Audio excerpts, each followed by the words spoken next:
over here. It's funny. They're pushing over at your dad's old house. Oh, yeah. Snow I come don't down, know if and I'm it watching out the has, window. this is probably, Pickup truck. but I maybe that is because of See, where when the you see these longs big trucks, inside the one of park. those big trucks, this on the back of town Is record. this So that's one of the big ones, so they drove down somewhere. I'm confused. I thought it was just from there to there. That way we can hear you. Hey, Mike. I thought this was just the edge of the park. It didn't have any of this. There's two versions that you see. One is the original, and then there's a second plan that they'll explain it. Okay. I'm So just you kind of have- curious. I'm giving you options tonight. Oh, thank you. Okay. Okay, we'll get started here in What? just a minute. Jesus. Mike, you're recording it, right? We're recording and then it's on YouTube. You can watch it. So yeah, I'm doing both. Okay. I'm a proper conservative. Yeah. Give me a hard number, I'll tell you which option I want. That's like my grandson needed a new battery because he's so frozen. I've never heard of a battery freezing, but it was floated. Yeah, And so he needed one, and he called and they said, well, we've got one that's for this amount of money, then we've got one that's for, I guess, $40 more, and it's, it's cheaper, and I'll give you the money.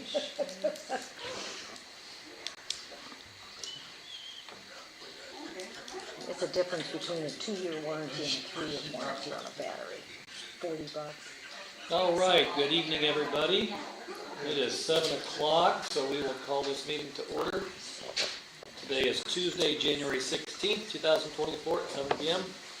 And we will call this meeting of the Bristol Town Council work session to order. Let's start off with Pledge of Allegiance. Dean, would you like to lead us tonight? Sure.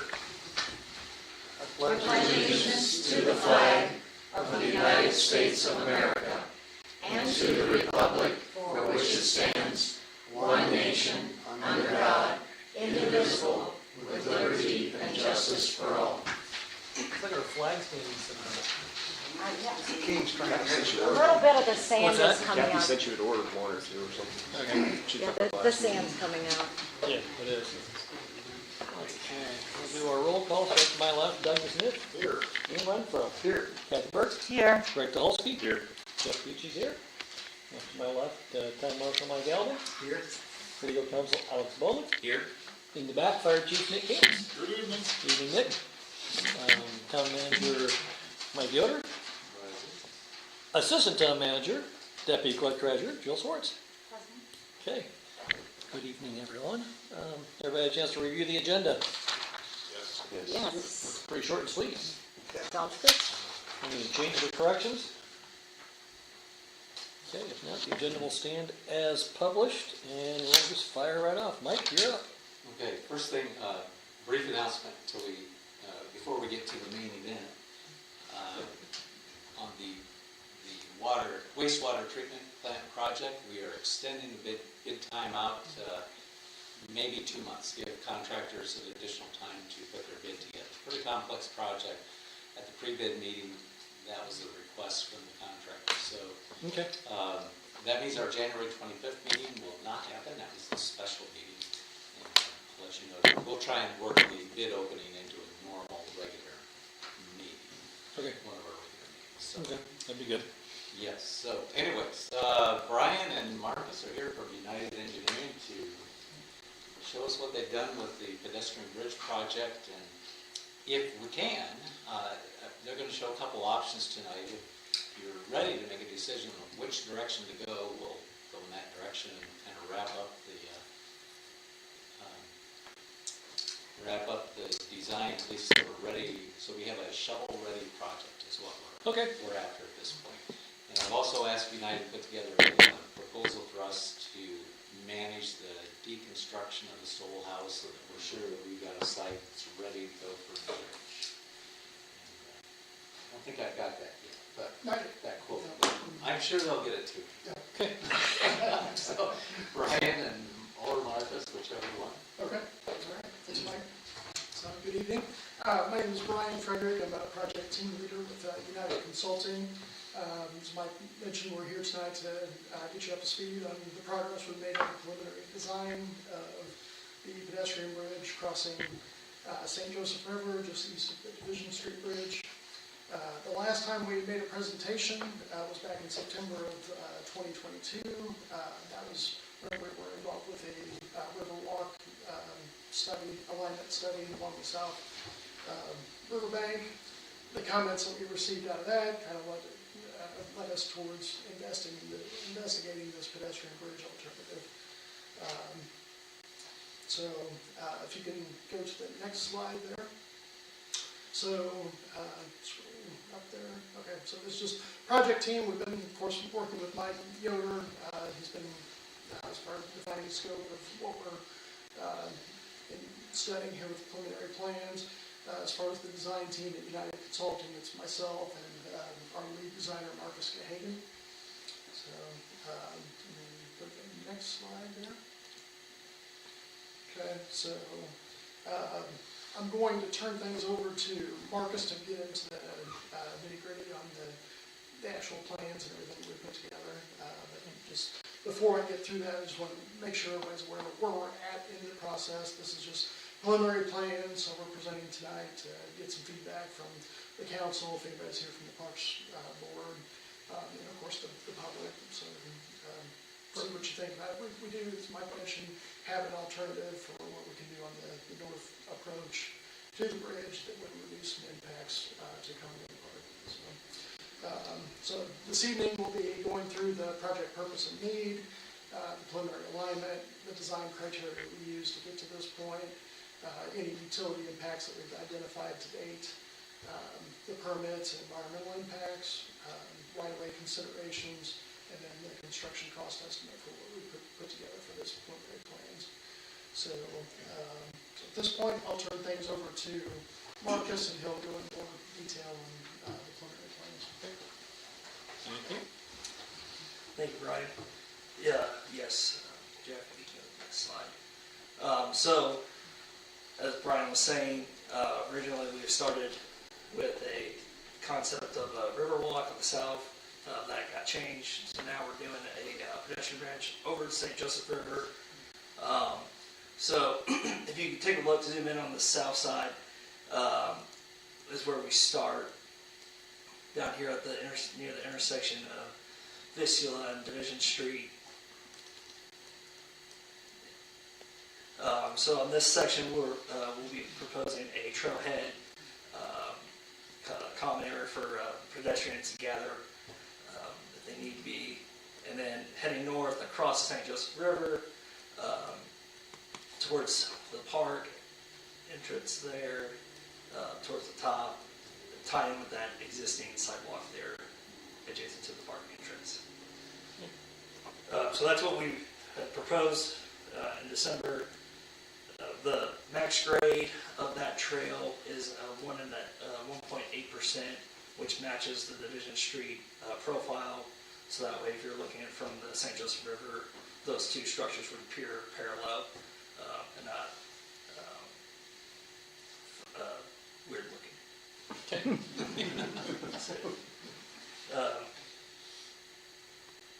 And then also for that structure itself, it would be a two-span prefab truss. The south span would be 161 feet, and the north span would be at 180 feet. If you go to the next slide, I'll kind of explain. So this top half here is showing plan view looking down, and you can see that pier in the middle there. And the reason why we got to do two different span lengths was to make sure that pier lines up with the Division Street piers, just hydraulically. That's a better situation there. And then if you go to the south side on the plan view still on this section, other side, left side. Oh, sorry. No, you're good. So, like I mentioned before, that's that trailhead, kind of in this location, that would, due to the retaining fill, there's what's about a 15-foot difference in coming up that slope.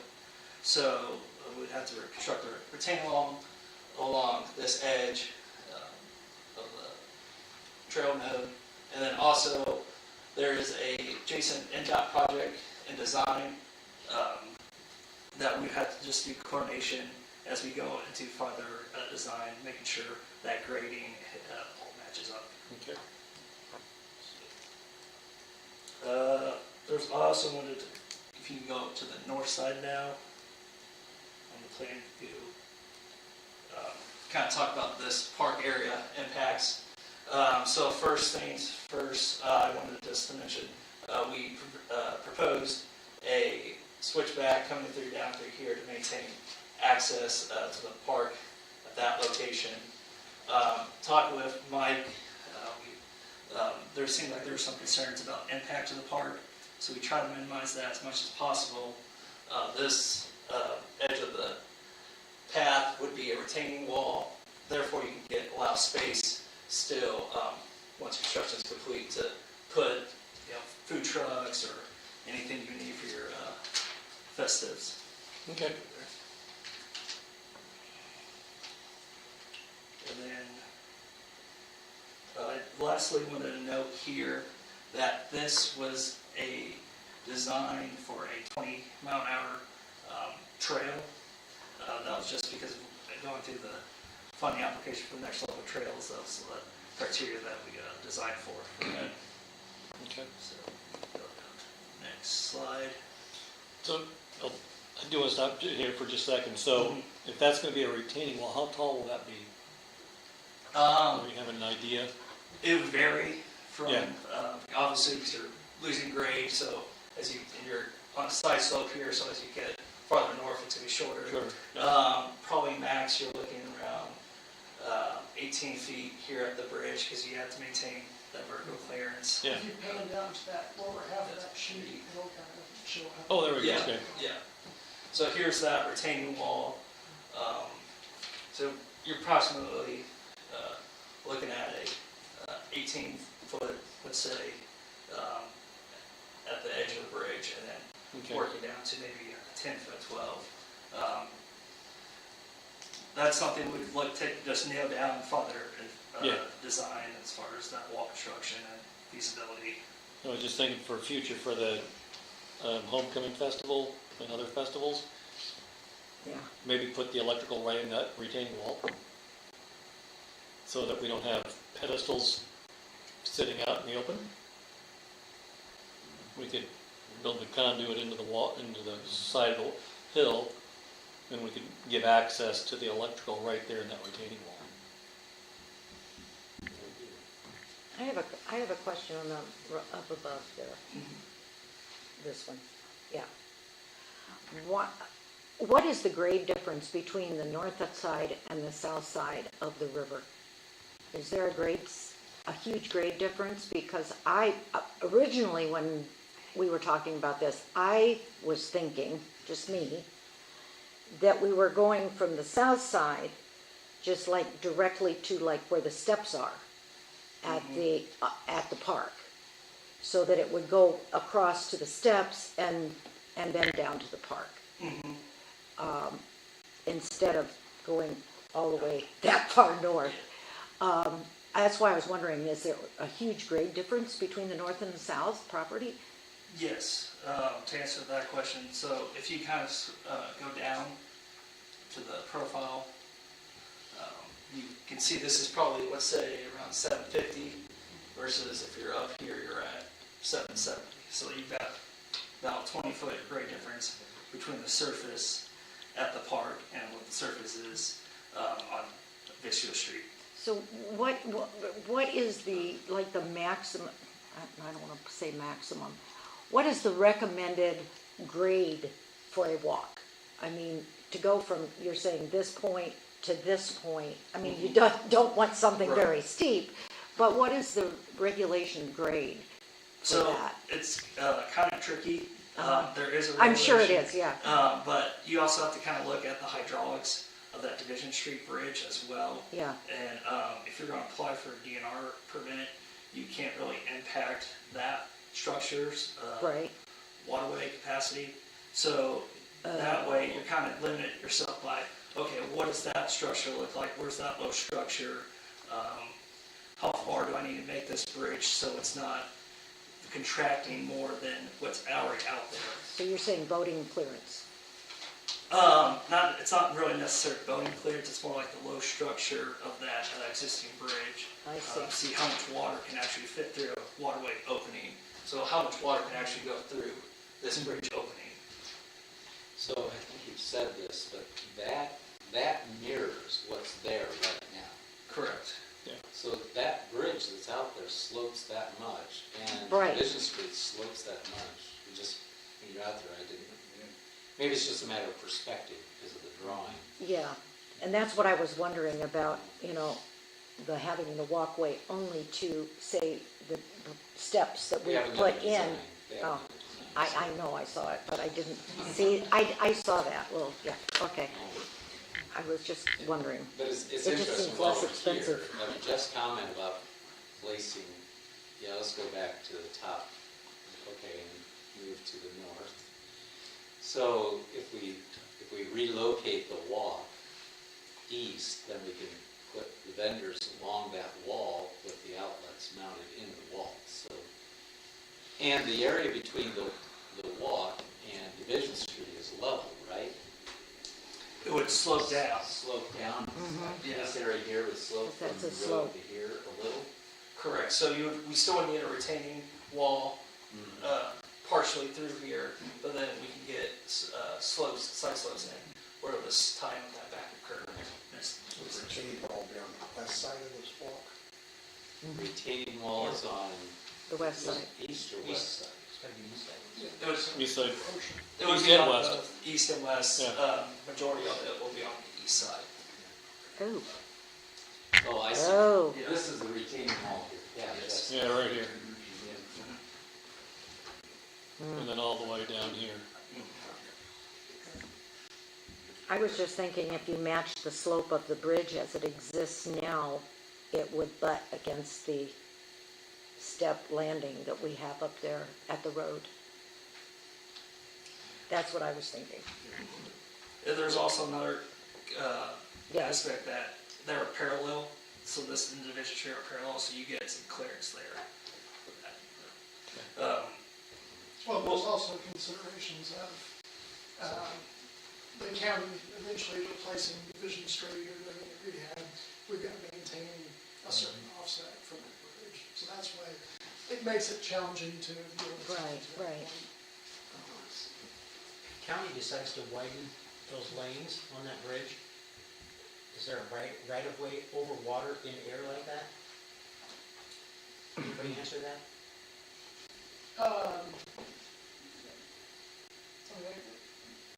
It's not necessarily right away, yeah. But they have the right to then expand that to 3 lanes if they choose so? Yes. Okay. They're the county, they can do what they want. But how far is it from the bridge, east edge of the bridge to the west edge of the walk path? How much space is there between those bridges? In between the bridges, rough, I can't really, off the top of my head, I can't really tell you that. It looks like maybe 40, 50 feet. That seems like more than enough. Yeah. 12-foot lane would not be. Besides, if we build a bridge, we own that right of way. They can buy us a new bridge. There you go. That's right. I mean, They can go the other way. it's not county property, it's Yeah. like the bridges. Who owns that? Yeah. Hey, Okay. Yeah. So, we'll have a chance for more questions at the end if you guys think of anything more we can discuss. Okay. So this is just the general plan sheet. I just want to show you the span configuration and just the retaining walls through here. You should touch on the existing retaining wall. Oh, yes. So there's an existing retaining wall on the south side this would be a good time to reconstruct that portion underneath the bridge. Just it's old, so don't want something to come up in 20 years we got to Okay. So I kind of hit on it before, but our design criteria was based on a 20-mile-an-hour design speed that we use for typically for all our trail projects, multi-trail or multi-path projects. So here you have the two sections. You have the pedestrian path section on the left, and you can see this would be the Division Street curb and gutter there, looking on the left. And then you would have a buffer distance between the edge of the path and that curve, and then you would have your 12-foot path there. And then that 12-foot path would also carry its way onto the bridge as shown there.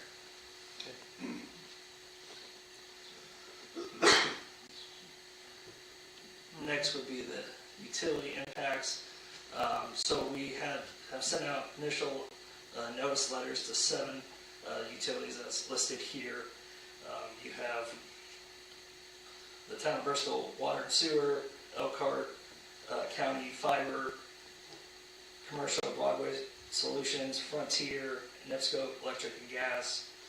So they've all been sent the initial letter, kind of just brief exhibits of what's been shown. The next step would be to send them a set of plans and verify their facilities and conflict. Next slide. So then the next thing would also be to file for permits. You would need, for this project, we'll need the IDM 401 permit, the Army Corps 404 permit, and the DNR construction and floodlight permit.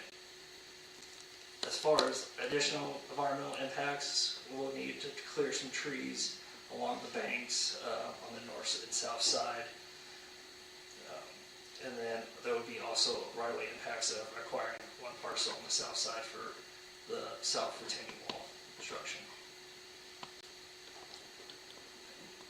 As far as for a cost estimate, we can calculate this project to be $4.8 million. That was in 2025 dollars. We anticipate that was what construction would be going after the next level of trail funding. That cost is that construction timeline's pending on receiving funding. So,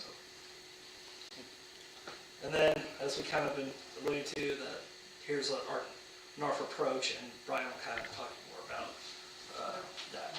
Okay, thanks, Marcus.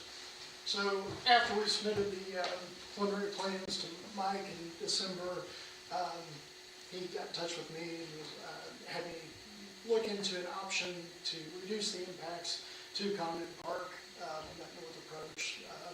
So we're not encroaching as much into that area that's reserved for the vendors. So what we're looking at here is just coming off the north approach of the bridge and just wrapping that alignment back around to the south, and then it would pass underneath the proposed bridge. And we maintain 10-foot vertical clearance, which meets design criteria. So the difference between this and what we've proposed, you would maintain a 1.8% grade across the bridge, but as soon as you got off the bridge, we would steepen that slope to 5%, which is the max to meet ADA requirements. And then, yeah, so you can roughly tie in with this existing path just on the east side of that bridge. So a couple things to consider. So this alignment doesn't meet standard design criteria for the 20-mile-per-hour design speed. We're tightening up the curve radii. So Mike and I were discussing that if we did something like that, we would probably want to restrict the access to just foot traffic only, because you've got a steep grade, tight turns. You don't want bicyclists and pedestrians on at the same time. So that's one big difference between the two options. What we had proposed in the preliminary plans was, in that old design criteria, if you're going after funding for a trail facility like this, that's what you're going to be more competitive for selection if you meet those design criteria, whereas we would have to have some design exceptions and the town would have to approve for the foot traffic only option. Okay. Another thing to consider, so right now this is just assuming a continuous grade coming down, so if we do that, we're going to be running through that landing area. just east of Division Street, so that would have to come out. And then, of course, this is probably, this deck, the wood deck there, is probably of no use anymore, so that would probably be. Just make it, That's what I was gonna ask. You just build it. The deck and stairs would be gone with that. Yeah, so Yeah. in that scenario. we just build that. Yeah. That's not a very good idea. So, I mean, that's something we could look into. I would like to If see you're- it go right into it. This allows for better ADA compliance, because then you're not on that landing, and then, because I think this has got some existing steps down to this, so if that's not a concern, then, we can. No, it's It's ADA something we now. need to design for, but I'm wondering if we can design it so ADA, they come across and they use the sidewalk to go north to the park, as they do now. Yeah, That might meet ADA requirements. There's no sidewalk on the north of the bridge, of the landing. Sure, along the park. It's on the other side of the road. You know, it's on the east side all the way to On the the east side. driveway. All the way to the Yeah. driveway. A sidewalk? Yeah. Yeah. Why have I never used it? I put it in 92. Oh, shush, I know Mike. it's there. Anyways. that Okay, was- sorry. yeah, that's definitely something. Everybody can food out for all the food trucks. That's it. Oh, okay, that one. I was thinking a different one, I guess. So the Sorry. advantage of this one is it saves all that park area that would be taken out by the retaining wall. And that's what I was thinking, because when you said a 10-foot height, that's not a lot. I mean, if we're talking food vendors, that's one thing, but, you know, not everybody that comes in for all the festivals only have 10 feet or 12 The 10 foot feet. is just below the. Yeah, I know. So I don't know that. I know. Maybe I'm not understanding what your concern is. I don't know that you'd have, you're not gonna have vendors set up at this. Is it 10 foot where that big square is too? So 10 foot is, you're coming off the bridge, you're losing grade, getting back down to the existing ground, and the 10 foot vertical clearance is between this trail that runs underneath this Yeah. bridge. Yeah, that's what I'm thinking. But there, Your vendors, I believe, are all further to the north. Would that save us some getting down? no, they're I not. don't know, I'll say, it will save a lot, No, because, they're not. yeah, so. They are on so- the other side of the river than Kathy. Right, We have so some on this the river, other too. option, we're wrapping around this area, so now all of this construction will build. Yeah, the vendors are from the, It's From all the the way landing. around, yeah, from the landing going both ways, really, because you've got booths and everything else along the river. yeah, but you don't have anything right between The stairs. the stairs and the corner. No, but this is more than the stairs in the corner, that's what I'm looking at. Yeah. That's why I was thinking if the bridge would go from the south side of the river directly to the landing that we have, Yeah, again, that's what. we're getting instead into. of a circle, why can't it just go right there and stop instead of Right, going it's- around? We've coordinated with the county highway department too. I mean, we've agreed that maintaining this offset, so if there's future construction, they have to have room to, I mean, they could come in and just rehabilitate this bridge in place, we would still have to give some sort of buffer. Okay, I'm not talking about the bridge, I'm talking about after the bridge, where the landing is that has the stairs. Yes, So but what you're suggesting is we tie in our bridge here. Yes. You have to move this bridge right here, Kath.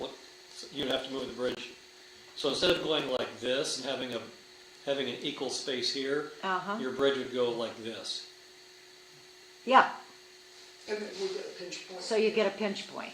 Yeah, Too and- close to the bridge. yeah. And the if- grade is too bad, too Well, and if the bad, county, that you could not go just to the edge of the river and off, right?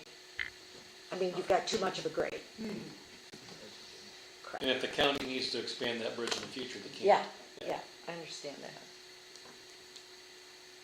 Because we're not gonna have bicycles on that thing anyway, are we? That's why I was wondering why even 12 feet.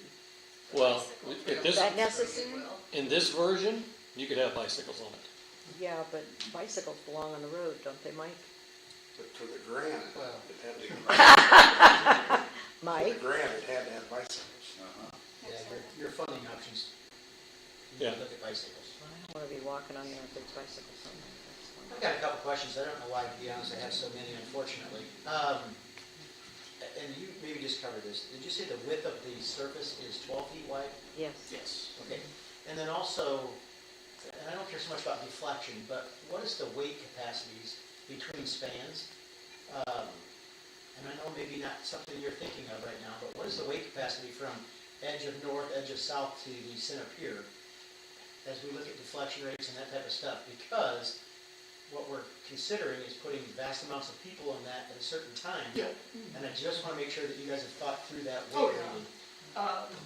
Yeah, so for a prefab truss like this, we'll define what the light load design criteria is. Okay. The project would go out to bid, a fabricator would design that prefabricated truss to the Okay. design. Okay, so you're going to spec that, and then they will build it to the standard? Yeah, so it'll be, there'll be a pedestrian light load that Yep. we define, Okay. as well as, I think I don't recall off the top of my head, we had discussed like what a typical, town maintenance vehicle that would use this, I can't remember. We thought about it as an alternative if Division Street Bridge was ever blocked. Yeah. It would be a way to It's a way get an across. ambulance or something Yeah. across. Not an ambulance, No. not 12 feet. Yeah. We can't drive 60, maybe 30. So, yeah, I just want to make sure, because when we take the bridge, obviously it's a surface, and we plant that full of people for a festival. Yeah. And I just want to make sure that we're looking at load capacity, because I would hate to see something happen, hey, everybody go to that. Yeah, In we the got an issue. 1800s, the bridge did collapse because of load level. Yeah, and what is the surface depth on the center pier, from your best estimation, to the water surface to where you're gonna bore for the pier? What are you looking at in depth there? Can you scroll Right down? there. I think I saw below, yeah, right, that point right there. HP 12, 53 steel. Are you asking how I see, deep? I see 740 if you go up a little bit, it looks like, but I don't know where the water is. Is that roughly a 12-foot depth? Okay, so this is representative of the 100-meter flow, correct? Yes. Okay, so we're, yeah, You, 20-something. your graphic is. Yeah. We zoom out. That doesn't mean it won't happen again really soon. Okay. That's exactly. So you're Unfortunately, I talking think this our depth graphic got right here, confused. Mike? Yes, correct. I'm curious about that right there. So you're. Below the looking at- river? Well, from the surface to the bottom of the river there, because we've had several incidents where it's just good to know that depth. And cars and people and all that stuff, guns. The other thing is, yeah, you'd be surprised how many guns are. Cars I knew, Yeah. guns I didn't. And then the other one would be the design, if you go up to that, what I'm gonna call the round area there at the Division of Stula. Is that potentially a seating area for outdoor dining? Is that an observation area? Is that really gonna be that large? And then we gotta make sure that we have a problem with semis cutting that intersection already, and then NDOT's gonna improve it, or Most of somebody. that activity would happen over in this area. Okay, Hopefully. Hopefully. Yeah. Town Like, Bristol's already this on would be there, like so a we own it. overlook, with just a shortcut path to this landing area. And this is what Oh, purpose was I saying. feel wishful thinker. To make that level, there's a large grade difference, Yeah, so we've got a retaining wall, and then that's where we get into this parcel, because we've got to do some excavation that extends probably 15, 20 feet from that, to well into this. so that area is potential dining area for the outside summer, go down there, sit by the river, really nice, yeah. We're hoping that NDOT at least fixes a little bit that Yeah. turning radius issue on their project, which is why we're coordinating with them. Yes. I have a feeling that whatever we make it, they'll try and make it shorter, but semis. Yeah. Yeah, it's every day. And then the other thing would be lighting on that footbridge, or is that LED downward facing, no lighting? What are we looking at on lighting? At the preliminary plan stage, we haven't really done anything with the lighting, so once we get direction on the alignment, that would be the final design. It'll be beautiful lighting and at Christmas synchronized to Christmas carols. Oh, beautiful. Jeff and I have talked. We've talked about, a good example, I'm not sure how, if you guys go up into Michigan or not, but Cassopolis, Michigan, anybody's ever been up there? They have a wonderful river, well, a they're gonna link. But it's very nicely done, a lake walk, a waterfront feature, and there's a bridge with LED lights, a light show. We're gonna take a road trip sometime, check it out, because it's really cool. So LED lights would definitely be part of this Okay. project. Security, just security purpose. And I'm thinking way out here, but I'm thinking about you, 12 feet, cars.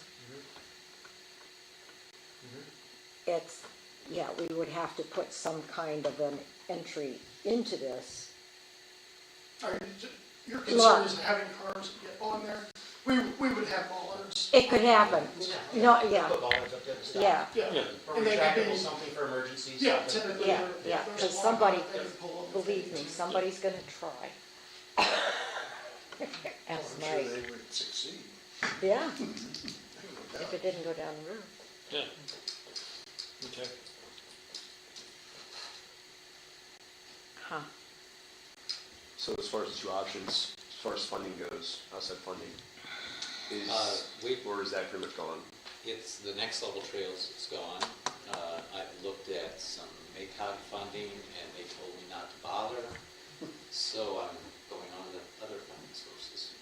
We could almost do this in 2 years, depending on, if we get fire territory, we could start saving some money from the south tip. We could almost do this ourselves in 3 years, 2.5, 3 years. Well, I guess my question is, which one lends itself to funding better? Like other sources, like which design? I mean, because that's like a consideration. It'd be nice not to link up to the sidewalk and take up that whole area of the park, but if that opens up other funding that the town doesn't have to pay for, that's a big consideration. Good question, don't know the answer exactly. If we went after some funding from the feds because this created a safer environment, then it's a 5-year wait to build this. Federal funding will take us 5 years to get the money. I'd rather not wait that long if we don't have to. I don't know if there'll be any more trail money, pedestrian trail money. I guess my recommendation is figure out which design you guys like, which best suits the town, and then we'll find a way to fund it. Because I'm kind of torn between the two designs. I like it pedestrian only for some reasons that saves the park, and I'm not sure I like pedestrians and bikes all on one path during busy festival seasons. I have a, Shut down bikes at that point. Just say no bikes. We have enough officers for festivals anyways. I look at that where that begins on the south side, right there. Is there a reason why, I know you have to maintain a different distance between the bridge and this. If that would start more to the corner of that lot instead of almost in the middle of the lot, then you could maintain the same distance and not have to do the curlicue by ending near the walkway that we have. Does that make sense? You want to move the south side further east. Further Starting east, down to the corner, yeah, down to the corner of the lot. You know, like at the bottom of the circle. Move it to here. Okay. And you could still maintain a distance by angling it up to after the bridge and still maintain the distance between the bridge and the walk for the county, should the county need bridge, and then you should be able to have it end at the steps. If you moved it more on an angle this way instead of straight across. I think you're still gonna get to this point right here, Kathy, where it's gonna be too close That's to the bridge. too close to where the bridge ends, is what you're saying. Yeah. Because the steps don't come out very far. Yeah, a roundabout is not, like, maybe 20 feet from the edge of the bridge Is at the Yeah, stairs. not even. the fishing landing belong to the DNR or the town? It's ours. It's ours? What's that? The fishing landing, the fishing Fishing here, Yeah. here, it's ours. that is lower than the regular steps and landing that we have now. But would that be amiable to use It'd be too as low the then. To do ending? what? I know, that's what I'm saying, to Yeah, end, well, see, Yeah. that's what I didn't know.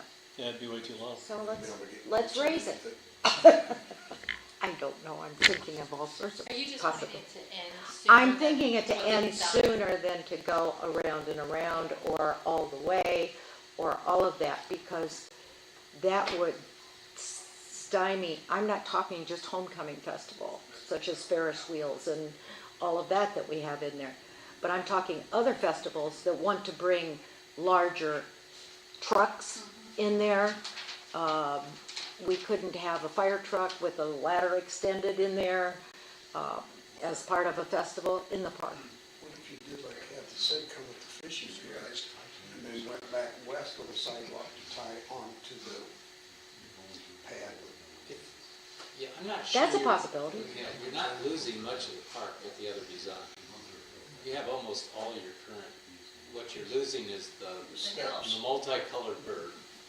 And- Well, that could be lost anywhere, Yeah, look at the other design. but I was looking at the pathway that's on the loop, the pathway that's listed in there, that this bridge goes right through the middle of Yeah, the, this one. yeah, it goes So- right through the middle of the park. That's not the park, that's the river in between. No, I'm talking about the pathway. See, on that design, you're not impacting, Steps about the only thing, really.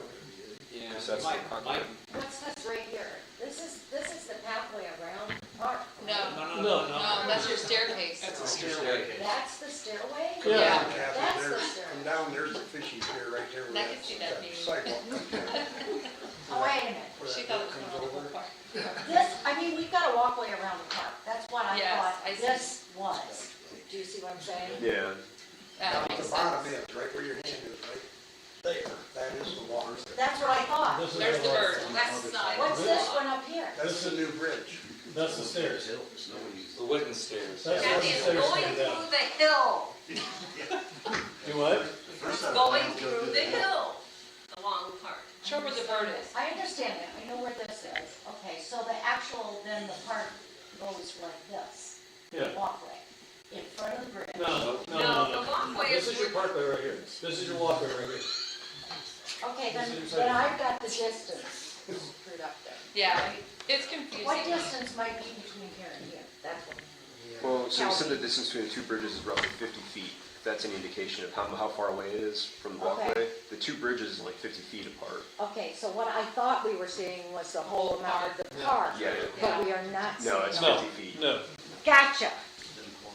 I can see the concern Okay, there. I'm ready. Now that I see where you're coming from, I understand why you're It concerned. sounds like it's the whole, it looks like it's the whole park. So that we, at this point, we lose the landing and the stairs going down. I mean, that's something we could look into more. Yeah. I mean, this was just a result of Mike and I having a discussion, what could we do different here? We haven't done a lot of engineering to see how that could tie in, so I mean, that's definitely a possibility. Is it possible just to go over to, like you've got it there, to the landing? I know you said the radius might be too strong. To go over to the landing that we have and not continue around So in other words, just stop, halfway. stop. There, So it stops right here. yeah.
Yeah, Retaining walls and all of that. Right, Yeah. the retaining walls, that's a very expensive piece of this project, so, yeah, I think you could fill slopes, for that portion of the trail.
So Yeah. here are your electrical boxes. One, Okay, I see this now. 2, 3, 4. So there's a box, so your police, during homecoming, police are right about in this area. Yeah. So 1, 2, 3, you're taking out 3 of those areas there. So you're losing, right in front. We're losing, but with the, do you have the one that's got the little loopy-doo? Right behind it, that's your answer right there, you see. Yeah, when I saw this one compared to what's on my screen, it makes a difference. I mean, it's literally just, I say just, and I'm not I mean, the police minimizing could also it. go to that new lookout too. It's just, Go on the other side of the river, but. Yeah. So if we look at this one, I mean, you're losing a heck of a fishing area, people seem to Yes. fish there quite a bit. I mean, okay, let's rotate. They'll end up fishing off the rotate. bridge. They'll fish off, they'll fish off the walking track. Okay, Yeah, so, yeah. You're right, they will. okay, so here That's not a is, horrible thing either. okay, so if I scroll between the two, Kathy, here's your landing. Right. Yeah, I've got it now. There's your landing. Right. So your bridge is, you're walking, your new bridge is right about here. Yeah. Right, as I say, it's right. not, it's Well, not impacted that square. Now that I- Yeah. Concrete with birds hanging. Now that I see the configuration of the sidewalk here, Yeah. which has the triangle there, that's what I was thinking, did not, gives you a perspective. I didn't have the right Now, you're gonna have a perspective. retaining wall that goes along there. Yeah, Right so there. this Yeah. retaining wall takes You're out eventually- but you'll this eventually- box, this box, Yeah. and then right in through here. Okay, but if you've got the loop, Conduit into the retaining wall, like you mentioned, that'd be a sensible. Sure. Yeah. And just move the path a little bit this way anyway. so And a you wonderful keep your spot better for a space. mural wall. That But was my thought too, if- Jill, that'd be a great place for a mural wall. if you Yeah. use Yeah, great the idea. loop concept, do we Same lose thing. any of those electricals? No, No, we don't. See? Everything Yeah. stays. that's why I'm saying that would be a better, And you're taking. and you're ending at the landing and not going, I mean, that's totally a lot more money. And he talked about having a retaining wall, a partial retaining wall here, and a full retaining wall here. Oh, I guess my thought would be, why don't we have, why wouldn't the street level and the sidewalk level be the same? Still have- So you wouldn't have a valley down in there, and if you did that, you could have, people could sit there during homecoming as well. It's a lot of backfill. Yeah, it is. There's a lot of dirt. Well, couldn't you, like from where your little hand's moving, couldn't you take that angle a little tighter so you don't go quite as far down to the north? Then you wouldn't lose all that down below? All this here. Back from right where that bend is, head towards the sidewalk from there, It's. you know what I'm saying? Yeah, I am. Well, it's a 20 mile, it's because then it was a 20-mile restraint, so if you got rid of the 20-mile restraint, We could you bring could it still over. go back, that's the only thing stopping the bend. Because of the angle. Yeah. And that's why, taking out all that electrical that we just put in and forgetting the landing that we just put in, that's why I'm thinking that the circle around to the landing utilizes the landing that we just built, plus does not extend additional Okay, monies, so I guess if we want to say it that both way. designs can include the landing being built. We don't have to demolish the landing with either design. Well, according to this one, is he over the landing or under the No, landing? he's connecting right to the wood platform. Well, then Yeah. that, what's wrong with just ending there at the landing? EDA compliance, Yeah, I don't Yeah. know. you either have to tie in, you have to bring a ramp around to the park, or you have to bring it to the sidewalk. If you end it right there without a way for the wheelchairs to get down. Why couldn't we just do a ramp from the stairway? That's not difficult. Because you have to get from the sidewalk to the existing. Well, there is a sidewalk, comes right here. But then there's stairs to get up. There's No, a that's sidewalk here. No, that's the, There's That's the this, switchback or whatever you call it. And you got a set of steps to get up to the concrete That's the wood deck that he's matching. Right.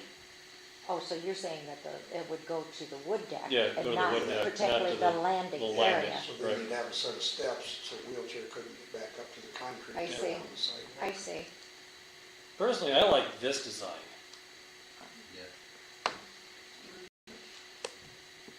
I like it for the bike because eventually we're gonna have to get across the bridge. Yeah. And I like your idea of the mural wall too. And you're not losing that much space, obviously, from, yeah, here's one outlet, two outlets, but the rest of them are there. So it actually moves this one back further, gives you more space here. Move the sidewalk. Well, like You Scott may said, have to if move the that sidewalk wall, in. Which- If you do that. Probably save it. Yeah. Solve that whole problem. Yeah. But- Just keep a consistent distance between the retaining wall and the sidewalk. Big enough for your vendors to get in there. See, the problem now is the slope of that hill. Yeah. We all have to, I mean, even us in the trailer, you sometimes feel like they're tipping. Yeah, So if you flatten that out, yeah, push it back, you solve that problem. yeah. By moving that walkway east, yeah, then you're on Yeah. flat ground. Yeah. So are you talking about then taking out part of the hill and putting a retaining wall in there instead of, say for example, it starts down here and it goes up here, you're talking about cutting it. That makes more sense to me, now that you mentioned that. Now, would that be filled in, Mike, here on, between the road and the pedestrian Yeah, bridge? I hadn't noticed Would that be filled? I hadn't noticed that area. There'll be some fill there, but that retaining wall there, I had not noticed before. This one here, So I thought that was all going to be level yeah. from. Which, Be it would make sense to have it all level. Well, so I'm getting at is to maintain that area. Is that gonna be flat or Yeah, try to mow down to a hill Well, into that? I would think they'd make it Right. flat on the top and then the retaining wall and, yeah, just like anybody, any place else. Because then you get observation area. yeah, That makes, Yeah. that makes Beautiful place to sense set now, lots of fireworks. to cut into Perfect. the hill. you could even make that whole thing concrete or asphalt, and you could put picnic tables up there.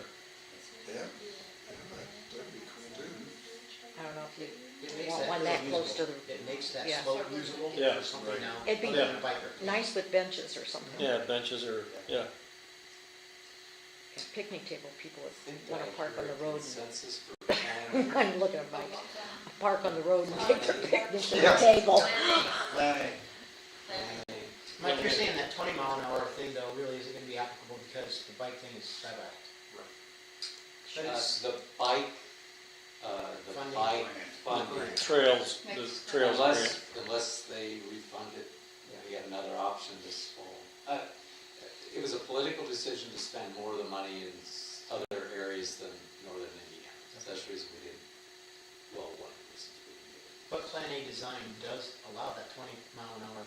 It does, For if you some- wanted to yeah. reapply Yeah. for other types Yeah. of grants like that. Yeah, Well, even regardless of grants, can you allow bikes on it if it's not approved for 20 miles an hour? Are we liable if somebody does use a bike on it? They'd have to walk. Walk the bike. Which isn't gonna happen. You just have to have Good signage. luck, yeah, good luck with the signage and, But I'm just saying, that's what you would have to do. you'd almost have to make like a turnstile to keep bikes off of it. I mean, we've got bikes, Then you're not gonna on get your place. utility vehicles down. I understand. Yeah, that's the hard part. Yeah. What you have to have is, You have to ADA. keep the public away. you have to be able to get a snow blower in there or whatever Until too, you somebody know. builds a bike trail on the north side of the river, I don't think we're gonna get many bikes across there. Yes. I mean, it's currently a bike route now. It's already a bike route. County Road 8's a bike route. Well, So, and technically, going across the bridge is a bike route. per the county it is, but not per the city. Well, you tie in out there to Do you get a lot of bikes? Elkhart Avenue. I ride my bike on that, probably, I don't count, but probably. Well, townhouse. River From a townhouse, it might take bikes. Yeah. Yeah, I mean, mean, town. past my house. That's true. And as we That's grow true. housing out that way, But it it's- will come to town. But it's started by, the counties, Easy. not ours. Easy. We never approved it. There's a big park down in Common Park. And they go all over. Yeah. Yeah. I mean, County Road 8, County Road 8 with my I wouldn't either, but I did when I was a kid, but that was a long time. County Road Well, 8 all the way to yeah. Millville is a bike route. That's when you're oblivious. I remember when you were as a kid doing that. I was a kid too. 17. I'm just asking. It's gonna happen. I'm not sharing my opinion. Not know when, but it's gonna happen. What? Plan A, we'll move forward with that? Okay. Okay. Thank you. That's the end of my time tonight. Okay, Just out of curiosity, is there any plan B, which would that say? all right, What's the nothing from difference in Kathy. I asked him if it would save me $1 million. He said, Alex, nothing from you this evening? maybe. Okay. Well, then let's move on to, questions about upcoming council meeting agenda items. Anybody have any questions on those? Yeah. Just so everybody knows, I will not be here on Thursday. Kathy, can you run the meeting? Yes. Please and thank you. You're welcome. Oh, the one thing, I did want to, I don't know if any of you guys caught it in the email that Kathy sent out about the December 21st minutes for the RDC. Okay, it's not December 21st of 2024, it's the 23 minutes. So I was going to razz her about that, but I didn't. I still have time. You do. But yes, for the RDC, the next time we have an RDC meeting, then we will approve those instead of on Thursday. From 23. Next item, other comments or questions? Marshall Alvin. All right, so thank you for that. I will probably, well, let me start with the first item. Just to let everybody know, Detective Preem has tendered his resignation, and I have accepted his resignation. He was with the Bristol Police Department for 5 years. Those of you that don't know him well, he had served 34 years on the Goshen Police Department and retired with a police pension from them. He came to us to assist and kind of work for 5 years. He did that and was made an offer that he chose to take, and that is very similar to what Randy Kripe has. So you work minimal hours, you choose when you want to come to work, and you can't fault a guy for that. I think all of us would love to get to that position someday. So he submitted his resignation, and he starts, I think, this Thursday down there. So he's going back to work in that capacity. So we congratulate him for kind of making what potentially could be retirement in the amount of hours, but that leaves me with no detective, and that's an issue in the police department because of the case volume and the load that we have specifically in an area that he was very adept at, and that is the child crimes. And we have a considerable amount of child crimes and sexual assault crimes that is what his area of specialty was. So I'm just making you aware of that he has left. And then the other interesting thing is, and I'll preface it with this, the Indiana Law Enforcement Academy is a paramilitary training facility. And that's for law enforcement to go down, to be trained. It is paramilitary. That's what it is. Your first day there is very intense. It is meant to wash out individuals who are not committed to the profession or what they could be facing potentially as a life-threatening situation. So, with that being said, Officer Mosier went down on January 2nd to attend, and I got a call on January 3rd that he had left. So he made a decision that it wasn't right for him. That creates a substantial amount of issues and a lot of communication, but I had him back here in my office. It's just not the right time for him at this point in his life.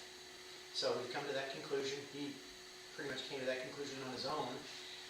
So I was left with no other option but to terminate his employment. I can't have an officer who's not certified, and I have no other option. And he was very clear on that. He knew that when he went into this. So we had a good discussion that lasted a day or two, and I offered him the opportunity to stay on as a reserve. Our reserve program is very nil, but I need to want to get that working and back up to not necessarily the capacity it used to be, but at least a functional capacity. So he's agreed to do that.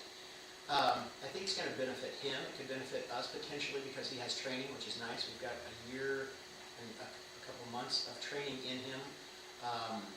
That doesn't require him to do much more to stay on his reserve. All the uniform equipment fits him, it was pretty much made for him. So it's a benefit to that effect. But what that does do now is reduces my staff by an additional officer. So I guess probably the best equation, and I have many discussions with other chiefs across the country, but locally here, and in a chiefs meeting last week, you know, if you look at us at the capacity of 12, I'm literally down to 5 working officers. Now, I'm 6, but I don't consider myself on the roads and doing that. So I have 5 working officers. That's a 50% at what we're supposed to be. And I made this equation to Chief Milanese in the city of Elkhart. He's 152. Come crying to me when you're 75 short. That's what we are right now. So I just want the council to be aware, the community to be aware. It's very evident when you look at our parking lot. All these cars sitting out here should have bodies in them.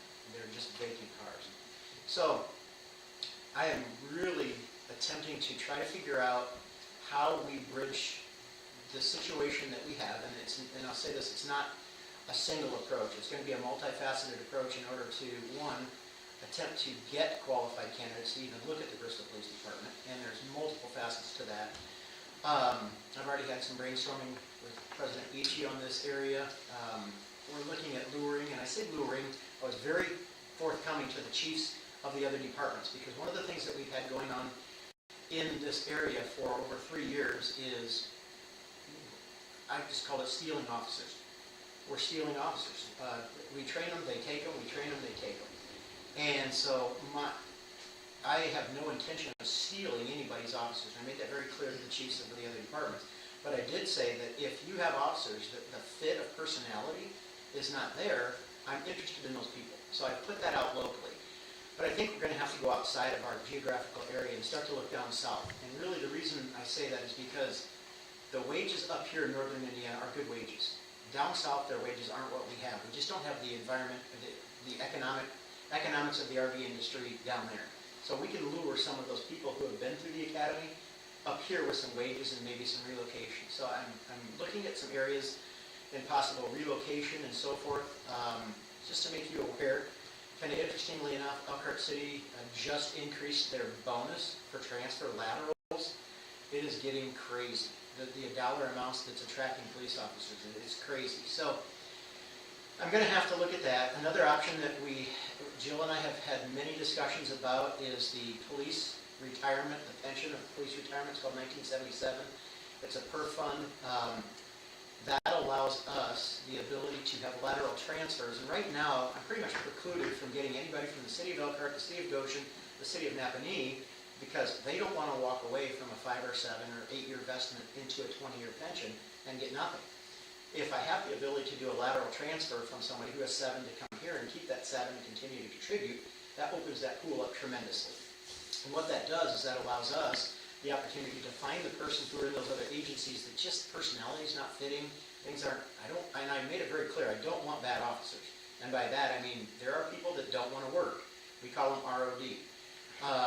Retired on duty. Yeah, so I'm not interested in ROD at all. I need people who are willing to come here and work. So I made that very clear to the other chiefs, and that's kind of a cry to them as well to say, hey, if you have anybody that's interested, let me know. So I've yet to hear from them. It's only been a week, but the bottom line is we are in a position right now that we're going to have to do something for recruitment and retention. So I'm just making the council aware. I'm going to look at as many options as we can come up with. I'm open to any options that you guys may throw at me. If you have some, we've talked about business, and I'm familiar with the business side of things, looking potentially at headhunters. It's never been done in law enforcement, but what do we do? So I just know that our community is a valuable community. It's an excellent place to work. It really is. I can attest to that with 27 years here. The problem we have, and I shared this with Jeff, let me put it in context. When you're a new rookie officer, you want action. That's typically why a lot of people get into the profession. They want to experience it and they want it. So from year 1 to 2, I can get somebody and they're learning. We have a great program in our FTO or field training program to teach people. Once they get that training, they are a very valuable asset, and people are scooping them up. They're just taking them because they go to agencies like South Bend, Mishawaka, who's starting them at $90,000, and they're gone.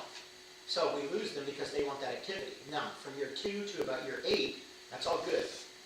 Then by year 8, you're like, oh my gosh, all I've done is run and run and run. I need to do something a little bit different. They've had a taste of SWAT. They've had all these things. They want to settle down.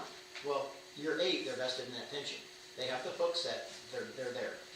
So that leaves me with the 1 to 2 year veteran, or not veteran, rookie, and then 20 plus. So now I've done my career. I want to retire. I'll go to Bristol. Sometimes those work and sometimes they don't. I want to stay away from the RODs because I need people that are willing to work. So it really has a really interesting dynamic. And we're not the only agency that faces it. Wakarusa faces it. Some of the smaller agencies across the state face this. It's just unique to us. And we're growing so quickly. This is a place that is a great place to work for the future. We just have to convince people in law enforcement or the potential people that want to come to this profession that it is a great place and try to get that. So I'm asking for your help. I've never been in a position like this in 27 years. We have had multiple applications. I literally am down to 2 applications, and only one of those potentially could even be qualified. So. Well, I know you mentioned something, and as I've heard this from other agencies, that where people have gone from the smaller agency to, say, Elkhart or South Bend because they want that, and they may be in the 5 to 6 year range. And others say, look, I thought this is what I wanted, I had it. I just want a smaller hometown feel. I guess it's just finding people, the right person for the right community. It is. It is. It's the match all the way. And one of the things I say when I build a team, or when we try to put people together here, is I have some highly, on paper, they look great. But cops are interesting people, let's just say that. A lot of them are type A personalities. We've got to be able to work together, and it's not always easy. So, and to be honest with you, this job is demanding. It's 24/7, 365 if we're having enough people to work all those shifts. So, it's just an issue, and it's not unique to Bristol, other than the position being 50% staffed down is unique. There's nobody in the county that's that low right now. So, I don't want to make it doom and gloom because I got to come to work every day, and we need help. So I'm just needing help from you guys, ideas and thoughts and potential solutions in ways to attract qualified people to come to the profession. And the profession has taken a hard beating in the last many years in the media and all across the country. So that does not help.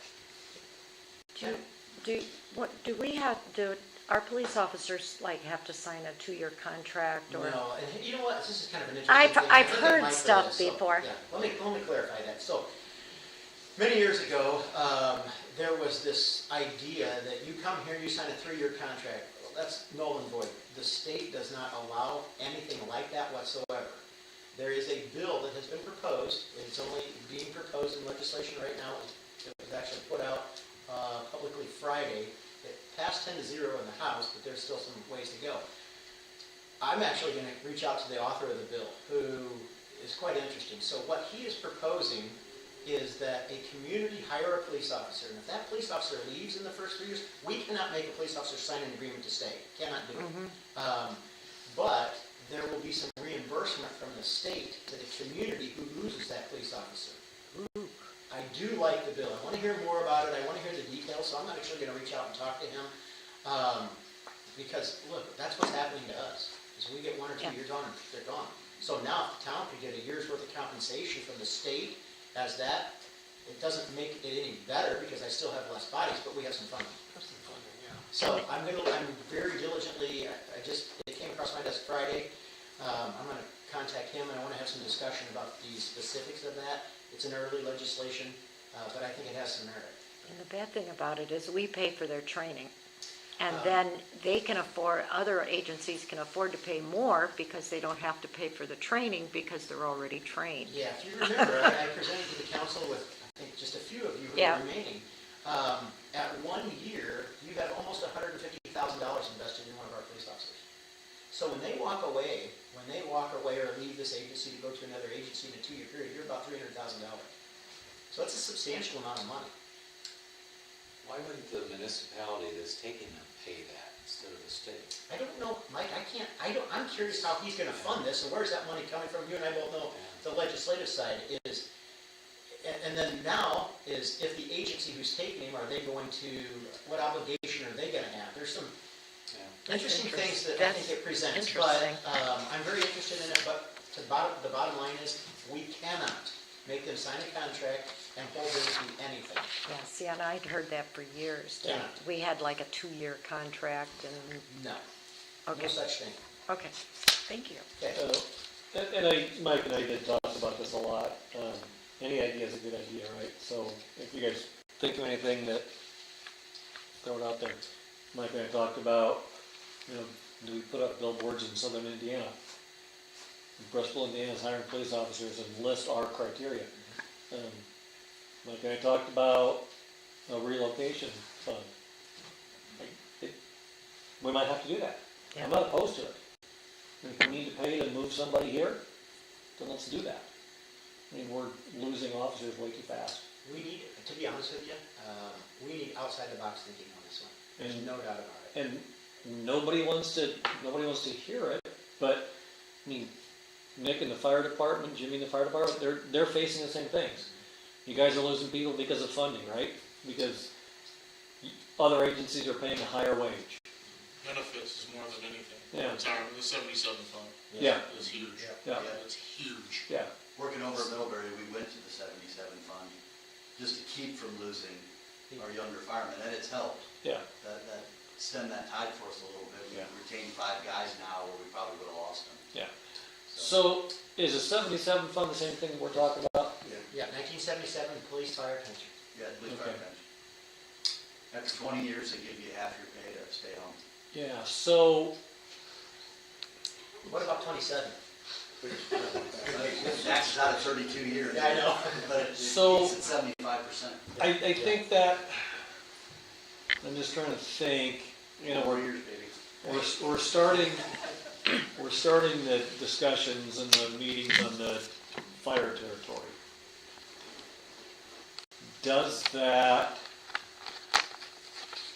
if we get the fire territory, that helps police in funding for 77? Does the fire territory, is there enough money in the fire territory to get you guys 77? Okay. So That's why it's as high as it is. Okay. And that's why the budget. Okay. We proposed is as high as it is. Okay, so that's part of, so if we get the fire territory approved, you guys get 77. It also eliminates some expense too, because it's a disability pension as well. And so it eliminates, in the long run, eliminates some of your disability liabilities. The short and long-term disability that we're Okay. currently paying individuals. Yeah, that goes away, and that's what Middlebury looked at too. So that's huge, I didn't realize it got you guys 77. And if we can use the 77, if we can use the fire territory to pay for your contract and get you guys 77, that opens up the lit money to get PD 77. Yeah, and the other thing that they face, that you don't want to forget, is the health insurance side of things. Because that's substantial. That is substantial. When we look at the numbers on health insurance, that's a substantial cost. Yep. And look, we're not in businesses where we're sitting in offices. We have people that want to shoot at us. Yeah, exactly. So the fire territory is obviously a key for a lot of this. And where I went up on that spur of it, I was thinking more the salaries. And we've talked about salaries for a long time. And if we need to raise salaries, I mean, $90,000 in Mishawaka? Did you look at it? Go online. Yeah. Just go look at it. I did. Yeah. I said to $90,000 starting. I said to Ken, you're killing me, buddy. Love you, but you're killing me. Yeah. Can you become a police officer at 75? Can't get on turf. Yeah. There's issues. Yeah. 74, So- sorry. Unlimited sick days if you're a fireman at Mishawaka. All sick as many times as they want. Oh my Really? gosh. Currently, they're poaching all the St. Joe County firemen from Clay and South Bend because it's unlimited sick days. Jeez. I would be very interested to find out where all this funding is coming from. Yeah, so all I'm gonna say is That could I need cost some me. really creative outside the box thinking, and I'll tell you what I think would be kind of neat. I think if Bristol was able to pilot a program that other agencies, other small agencies looked at and said, hey, look what they're doing, I think it would be a nice thing. Yeah. And it's gonna take some creative thinking to do it. Yeah. So, I'm just throwing it out there. I just want you guys to be aware that we are staffed the way we're staffed. I'm going to have to go back to some of the scheduling that we did. I just took a look at the last year's numbers so that we can appropriately attempt to schedule based on calls for service. But until I get more bodies, it's just gonna be an issue. Okay, that's all. I don't know. Okay. Thank you. Thank you, Mike, appreciate the update. Any questions for Mike? Okay. Since we've talked about fire territory, maybe Alex, you wanna, we needed to talk about, you needed to share some things with council anyways. We'll do it tonight. Yeah. Come in here. So we've got the series of fire territory meetings that are starting next Friday. Mike is securing the grounds over at the church to identify where we're going to be, how it's going to function. Part of what we should endeavor to do in advance is to establish how these meetings are going to be run. So functionally, they are joint meetings of the township board and the town council, two separate legislative bodies, two separate departments of government that will come together and basically gavel themselves in at the same time. And then hear public comment. So I think Paige had, Should I send you Paige's agenda that included? Not yet. I don't think. So yeah, there'll be a couple presentations. Paige, Baker Tilly's presentation, Nick's presentation, comments by either board, and then public. Primary purpose is to answer questions from the public, but I hear their concerns and answer questions. It's gonna be in the Family Life Center, not the sanctuary, right? I'm not sure. At first it was Family Life Center, then I heard the sanctuary. So it could be only the last night is in the sanctuary because there's a meal going on in Family Life Yes, Center. there is. So Okay. I'll be figuring that out. That, I on think Thursday there is. before. Okay. So Family I would Life set Center. up, figure something out. other than that, it will function much in the same way that a normal town council meeting does. Perhaps, again, some of the awkwardness of the chair of their board and town executive looking at each other and saying, okay, who's going to run the meeting? And then having someone who's going to be able to call the balls and strikes, if for no other reason than you may well have demonstrators. There may be folks who show up that want to speak for or against. Having a general idea of what the rules of engagement are. It's not necessarily efficient for anybody to have one demonstrator take an hour of everybody's time. So to have some reasonable expectations as far as what public comment looks like and who's going to be the one directing the public comment. But that, I think, is much in the same way we've done the public hearings here, where if there's someone who wants to speak, they come up, they say their piece. The board does not have to, the collective legislative bodies do not have to engage. You can. You've got some expertise in Paige, Paige is probably going to be the focus of a lot of people's ire, I would imagine. She's going to be the one who is best enabled to answer the tax levy questions. The fire department will certainly, much in the same way with the township board, focused on the budget and why the budget was what it was. The fire department will answer for it and be able to do so. So that's going to be the first start. I mean, it's going to be. Shouldn't be too cumbersome. I don't know what the Family Life Center looks like. Is that It's like a gymnasium. Okay. It's like a basketball Vote. stadium. It's a big carpeted basketball court. Okay. Yeah. All right. Easy enough. Yeah. That's So is there one moderator per se? Obviously, because you're gonna have town council, and you're gonna have township board. So is it gonna be like Mike Lee as the designee? My recommendation would be that both the council and the board open their meetings, and then they jointly seek to approve a single person to speak on behalf of both legislative bodies. Okay. So my recommendation would be you, as town council president, to be the individual who runs the meeting. Okay. And much in the same way that it's run a normal town council meeting, it's time for the report from Baker Tilly. Paige, what do you have for us? Yeah. Paige gives it, and I think her agenda, I haven't seen it yet, but I think it follows that model. Okay. She'll present the fire department. What do you have to say? Discussion amongst the members in case there is anything, and members may not have anything to say. Okay, time for the public. Yeah. Those are here. Here's how we're going to do it. You got 3 minutes to talk. Direct your comments to the board. Who's first? Name and address. I have a question. Would you personally think it would be better, I mean, first of all, a lot of people don't know what a fire territory is. Mm-hmm. And is to actually have like a printout of the definition of just a generic definition of is that it? Yeah, so...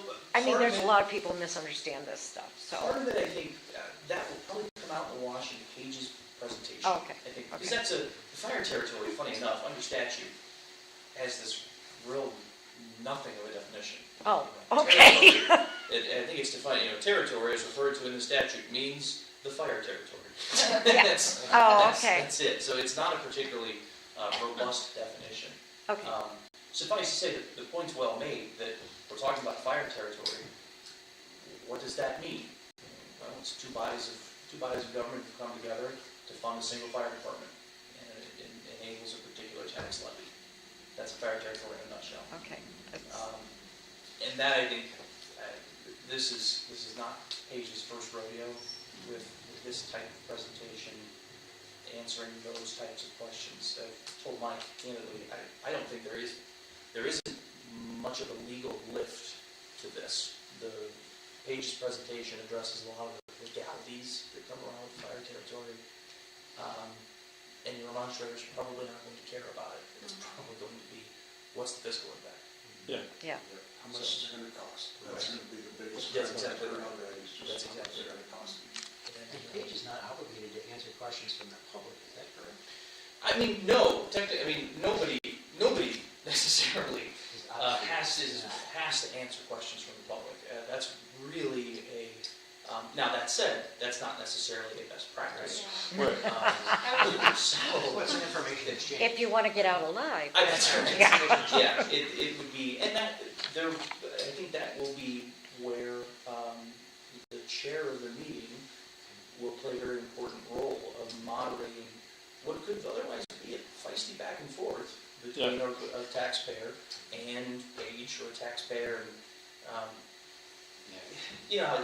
taxpayers aren't usually upset at the fire department.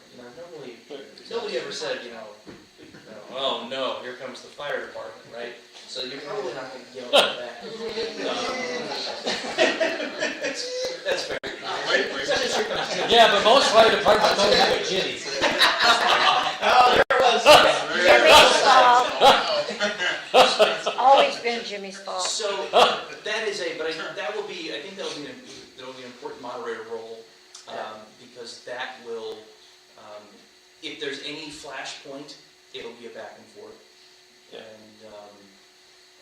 that'll be something that you'll have to manage. Yeah.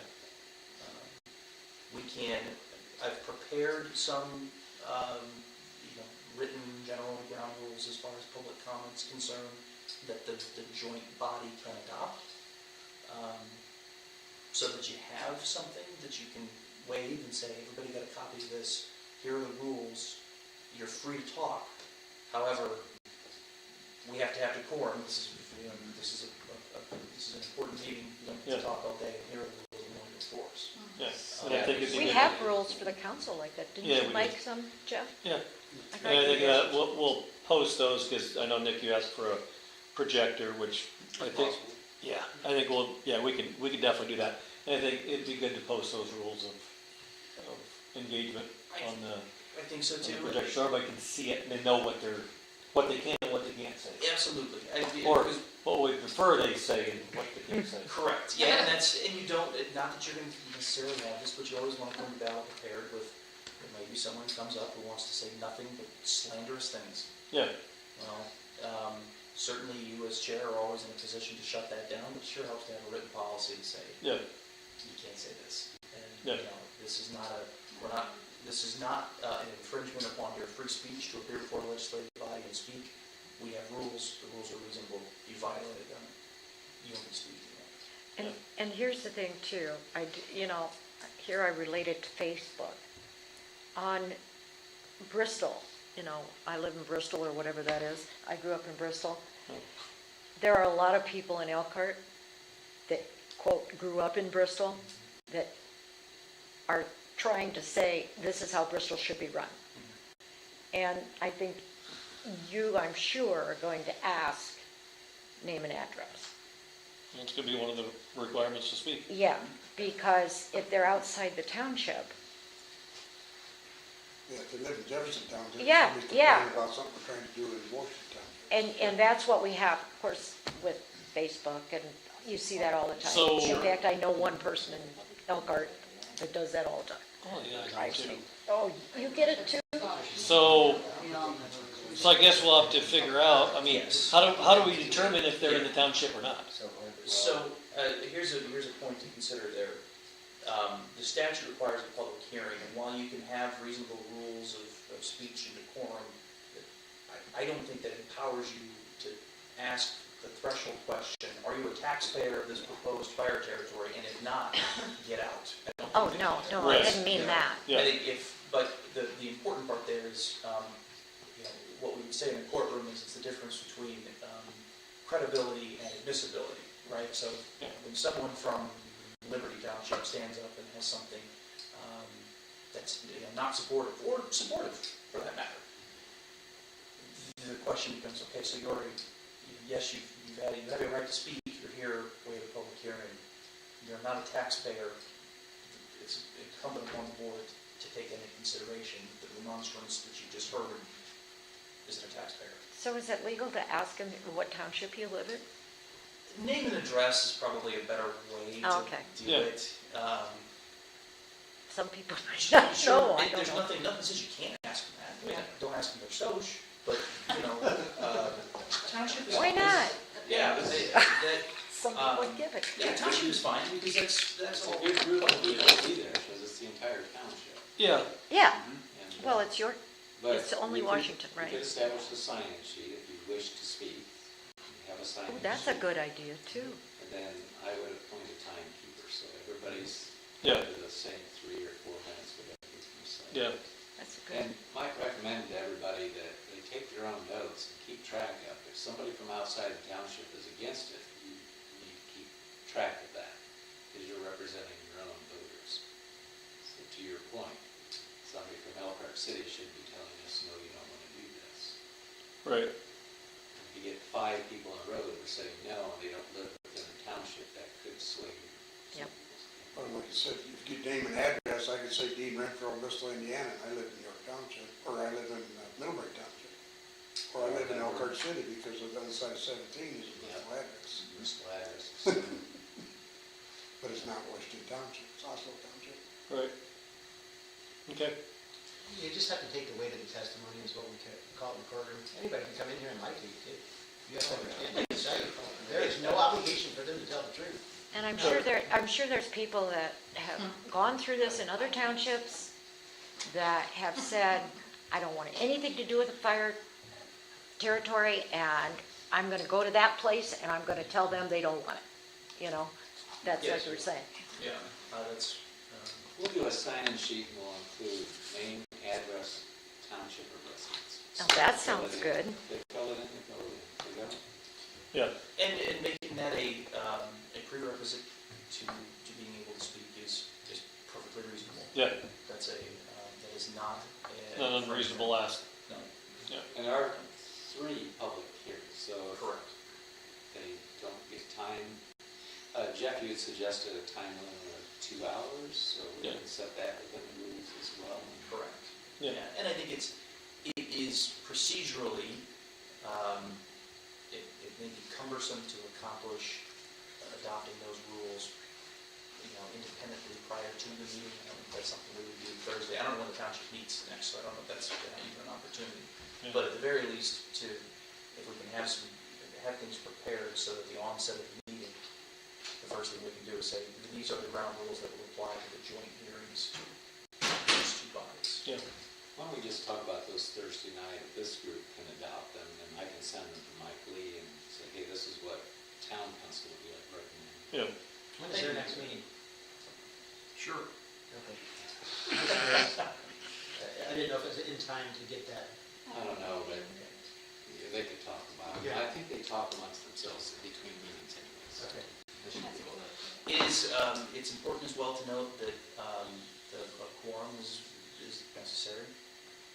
So this is the town council conducting business and taking public comment. So there needs to be at least 2 folks there. The township needs to have 2 folks there as well. That's about the extent of the procedural issues that we'll be looking at. Okay. I expect it'll be either, unfortunately, of course, I'm out of state on Friday, so it'll be myself or remotely or Scott remotely to sit over your shoulder and guide you through the process to the extent there is anything that comes up. Okay. Again, other than the procedural aspect of things, not anticipating any legal matters will be presented. Will you have anybody there? With staffing, Yeah. that's a big ask. I know. Tim, Yeah, like I said, with staffing, that's a big ask. We'll see, just give me the dates and stuff like that, of all 3 of them. Yeah. If somebody shoot me, that'll help. Okay. I mean, Just to, yeah, this isn't BLM stuff, but, Yeah. yeah, I think presence would be yeah, a thing. Okay. Yeah. just to kind of set the ground rules for people, just kind of set an expectation of act right. first one's the 26th, right? 26th. 26th? 26th, next Friday. Next Friday, yeah. Mike, I can send you a Yep. calendar. If you would, that'd be great, thank you. And my apologies for my absence. That's okay. Could you give us all the dates of all the meetings and the time again? Yes. I'm trying to find it. Well, I'll just hand it out Thursday night meeting. Oh, okay. I just want to make sure I have it. I'll have a whole packet, rules, dates. Oh, thank you, Mike. 26th, 9th, and 16th. How good of you. Nick, can you send me your presentation in advance? Shannon? Yes. Sure. Okay. When it's done. Okay. Still in Get one progress. Friday. Still getting updated numbers on equipment and things. Okay. Thank you. Other than that, happy to, whatever comes up, Okay. we'll talk about Thursday night, we can go over a resolution for the rules in the packet. If that presents any other questions or matters to discuss. Thank you. Sounds good. Anything else? Is there a motion to adjourn? I'll make a motion to adjourn. I'll second. Motion by Greg, second by Kathy, all in favor? Aye. Boy, that was a long meeting.